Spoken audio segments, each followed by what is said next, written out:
যে অনেকেই আছে এখন একটু হয়েছে কিছুটা যে প্রথমবার তার বাড়ির কেউ এই উচ্চশিক্ষার আঙিনায় এসছে, কলেজে ঢুকে তার পরিবার থেকে। ওর জন্য আমি বারবার করে বলি আমাদের কলেজে যখন এসছো কলেজের কাজ তার যেমন সিলেবাসের মধ্যে তোমার নলেজটা খালি রাখলে চলবে না, সোসাইটির বিশাল ভার কিন্তু তোমাদের আছে। এই যে সমাজকে এগিয়ে নিয়ে যেতে গেলে, আমাদের দেশকে এগিয়ে নিয়ে যেতে গেলে কিন্তু তোমাদের যোগদানটা অবশ্যম্ভাবী। প্রত্যেকটা স্টুডেন্ট, ছাত্র ছাত্রী, বিশেষ করে আমার এখানে ভালো লাগে আমাদের কলেজে যে এত বেশি ছাত্রীরা যখন এগিয়ে আসছে। একটা সমাজে ছাত্র ছাত্রী দুজনে মেয়েদের যদি রোলটা না থাকে, এখন দেখবে আমাদের এখান থেকে অনেক মেয়েরা ভালো রেজাল্ট করছে।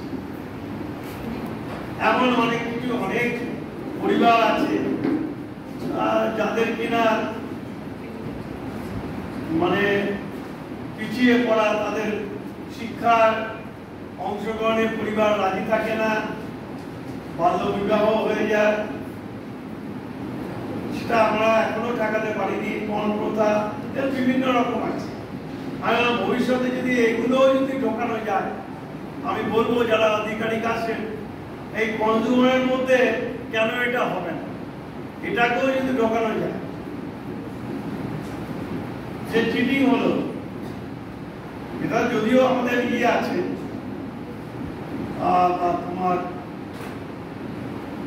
আইন আদালত আছে, কিন্তু আমরা এই কনজিউমার ফোরামটা কি আইনের আদালতের অনেক দিন সময় লাগে, পয়সার ব্যাপার আছে, কিন্তু আমরা সহজে সচেতন করে তুলতে পারি। নারী পুরুষ নির্বিশেষে, চাইলে বা ধরো, এগুলো সবই কনজিউমার। আমরা তাকে একটা মানুষকে যখন একটা পণ্য হিসেবে ব্যবহার করা হয়, মানুষ তো সবচেয়ে বেশি পণ্য। সারা বিশ্বে বিলিয়ন্স ডলারের ব্যবসা হয় মানুষকে নিয়ে। ডিটেলে যাচ্ছি না, তাহলে এইগুলো তোমাদের সমাজের অগ্রণী ভূমিকা নিতে হবে। আর সাইবার ক্রাইমটা কি সেই ব্যাপারটা তোমাদের একটু ভালো করে, যেহেতু এটা রিসেন্ট হয়েছে, এইগুলো জানো। উনি এসেছিলেন, আমাদের একজন এসেছিলেন, আমার যেহেতু পদার্থবিদ্যা আমরা যেমন জানি যে দাঁড়িপাল্লা যে হলো, আর আমি 7খানা জানি কি করে চুরি করা যায়, 7টা জিনিস জানি আমি। আমাদের বাড়িতে তো এখন তো না দিয়ে দিয়ে এখন পেপারগুলো, আগে যখন ওই পেপার কিনতে আসে দেখবে তোমাকে একবার নিয়ে গিয়ে আরেকবার তুললো। যারা বাড়ি যাদের বাড়িতে এখন যে পেপার পড়া ছেড়ে দিয়েছে, ওরা কি করে পড়ে সব যে রয়েছে আসতো কিনতে ওগুলো। দেখ ভাই আমি 7টা জানি, এই 7টা করতে যাস না আমি কিন্তু ধরা পড়ি, এর বাইরে যদি কিছু জানিস তাহলে তুই নিয়ে যা, প্লাস আমাকে শিখিয়ে যা, তোকে এক্সট্রা টাকা। সুতরাং কি কি পদ্ধতিতে মানুষ চুরি করতে পারে। তুমি একটা দোকানে গেলে, সেখানে দেখলে তোমাকে 1 মিটারের কাপড়ের জায়গায় তুমি 4 মিটার কাপড় কিনেছো, কিভাবে হাতে খেলাতে করবে। অনেক বই কিনতে গেছো, বইটা সস্তায় পেয়েছো, দেখলে বইয়ের মধ্যে এগুলো খুব হতো।